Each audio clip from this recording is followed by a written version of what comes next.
今天要分享的改编故事是《孟母三迁》，希望能在学习英语的路上给你带来收获。你的每个点赞和订阅都是对我莫大的鼓励。那么，咱们开始吧。 She didn't just change houses. She changed the course of Chinese philosophy with 3 moves. More than 2,000 years ago, in the state of Zhou, part of ancient China, there lived a young widow and her little boy. The father had passed away when the child was very small, leaving the mother to raise their son alone. She spent her days weaving cloth, selling it at the market just to put food on their table. It was a hard life, lonely and full of struggle. But this woman, whose personal name history has forgotten, who we simply call Mencius' mother, had a sharp eye and a deep love for her child. She understood something that many people miss even today: a child's mind is like soft clay. It takes the shape of whatever it touches. Her name was Zhang, and her son was a curious, lively boy named Mengku.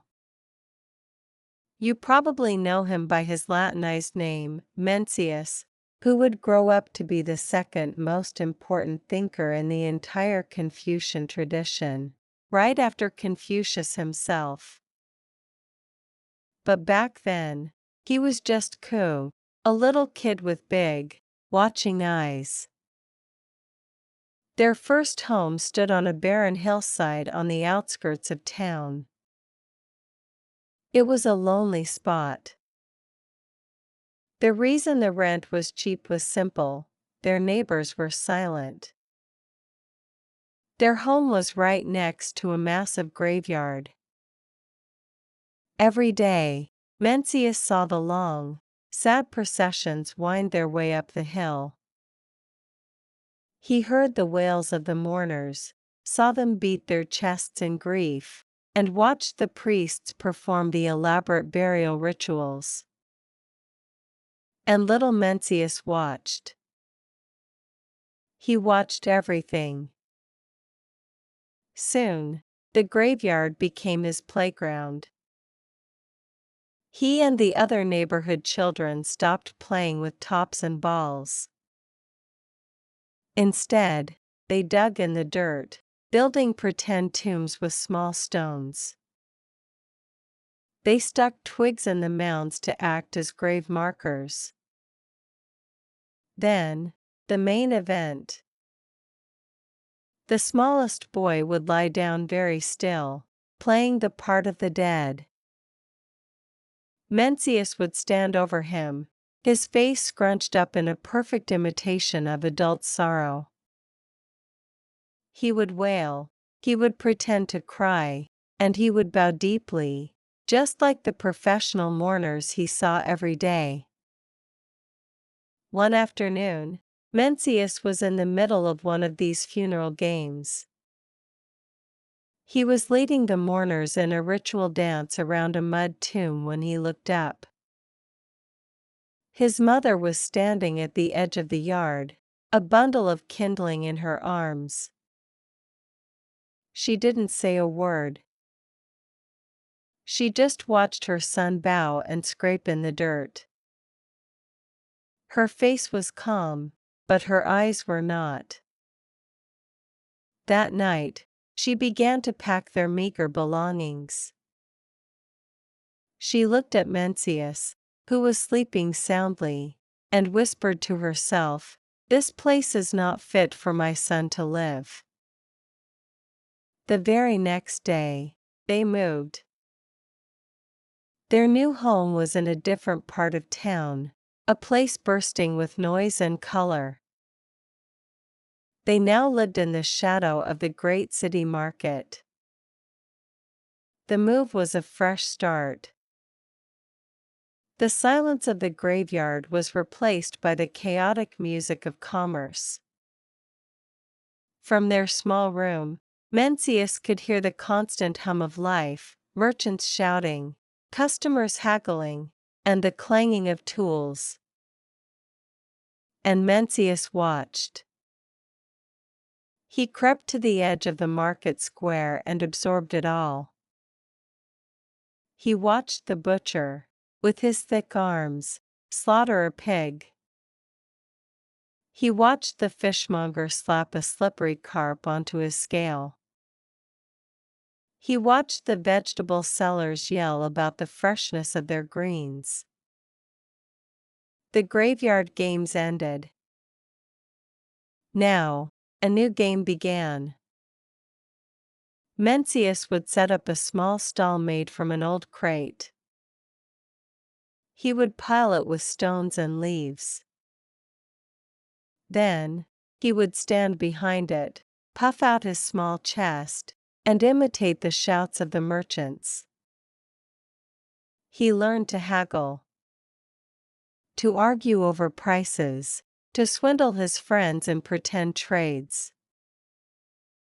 He learned the sharp, fast language of the market. One day, he was in the middle of a heated argument with another boy over the price of a chicken, which was actually just a knotted-up rag. He was shouting, waving his arms, driving a hard bargain. He didn't notice his mother standing behind him, watching. She had come to find him for dinner. She saw her son, her little boy, standing there with a sharp look in his eyes, haggling like a common swindler. Her heart sank. She quietly turned and walked back to their room. That night, as Mencius slept, she once again began to pack. She looked at his sleeping face. This place, she thought, is also not fit for my son to live. The third time they moved, they went to the edge of the town's cultural district. Their new home was right next to the city's school, the Shuigong. It was a place of learning and ritual. And Mencius watched. Every morning, he saw well-dressed students, carrying their bamboo scrolls, walk through the gate with calm and orderly steps. He saw them bow to their teacher. He saw them sit in neat rows, reciting in unison from the classic books. He watched the elders enter the main hall to perform the ancient rites, their movements slow, deliberate, and full of grace. He saw them offer sacrifices, their faces serious and respectful. The market game stopped. Now, a new fascination took hold. Mencius would gather his friends in the yard. But they didn't build tombs and they didn't haggle. Instead, Mencius would line them up. "You stand here," he would say. "You, there." He would find a flat stone to serve as an altar. He would place some offerings on it, a few berries or a small biscuit. Then, he would stand before his friends, straighten his back, and mimic the scholars. He would bow, deeply and respectfully. He would teach them the proper way to enter a room. He would show them how to offer a gift with 2 hands. He had turned his play into a school. One afternoon, his mother came looking for him. She stood at the edge of the yard, and for the third time, she watched her son at play. But this time, she didn't see a mourner, and she didn't see a swindler. She saw a scholar. She saw her son, standing tall and straight, teaching the other children to bow with respect. A wide smile spread across her face. Her eyes filled with tears, but this time, they were tears of joy. She walked home and unpacked their bags for the last time. "This place," she said with a sigh of deep relief, "is the right place for my son to live." And there, next to that school, Mencius grew, surrounded by scholars and students. His mind was shaped by ritual, poetry, and history. He went on to study under a student of Confucius' own grandson. He became a great thinker, a teacher, and a philosopher.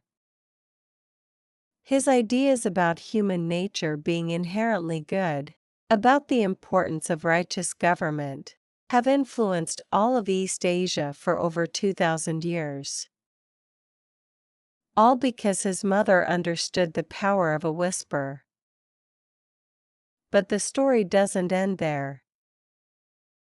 Even after they settled near the school, young Mencius, like any boy, had moments of weakness. One day, he skipped his classes. He came home early, expecting to find the house empty. But his mother was there, sitting at her loom, weaving. She saw him walk in, and her heart broke. She didn't yell. She didn't scold. She simply picked up a knife and, in one clean motion, cut straight through the silk on her loom. The thread snapped. Hours and hours of her hard work lay in ruins, separated into useless pieces. Mencius was frozen in fear. He had never seen his mother do anything like this.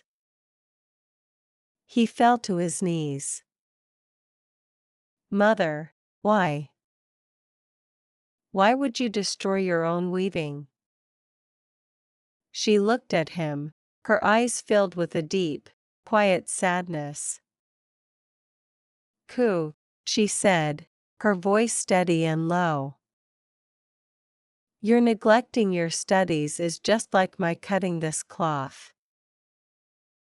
The student, like the weaver, must build thread by thread, day by day.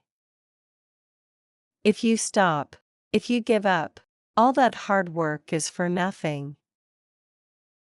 It becomes useless, just like this ruined silk. Mencius looked at the destroyed cloth. He looked at his mother's tired, calloused hands. In that moment, he finally understood. He understood the weight of her sacrifice. The 3 moves, the lonely nights, the endless work at the loom. It wasn't just about finding a place to live. It was about building a life for him. He turned around, walked back to the school, and from that day on, he never neglected his studies again. Think about it. This wasn't a wealthy family with resources. This was a single mother, a widow, living on the edge of poverty. She didn't have money to throw at tutors or fancy schools. She had only one thing, her will, her love, and her understanding that a child's environment is his teacher. She knew that the most powerful lessons aren't always the ones we're taught. They're the ones we breathe in every single day. They're in the air, in the sounds, in the people around us. Look at your own life. Look at the graveyards and markets around you. What are the voices you hear every day? What are the habits of the people you spend your time with? Are they lifting you up, shaping you into a better version of yourself?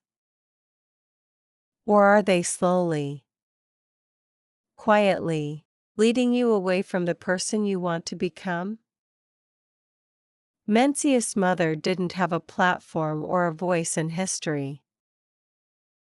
But she shaped history itself by shaping the heart of one little boy. The power to move, to change, to build a better life, it's not about grand gestures. It's about the quiet, firm belief that where we stand matters. And sometimes, the bravest and most loving thing we can do is simply pack up and move to higher ground. 真诚感谢你的收看。如果本期内容对你有帮助，请点赞或留言告诉我，你的反馈对我非常重要。下期见。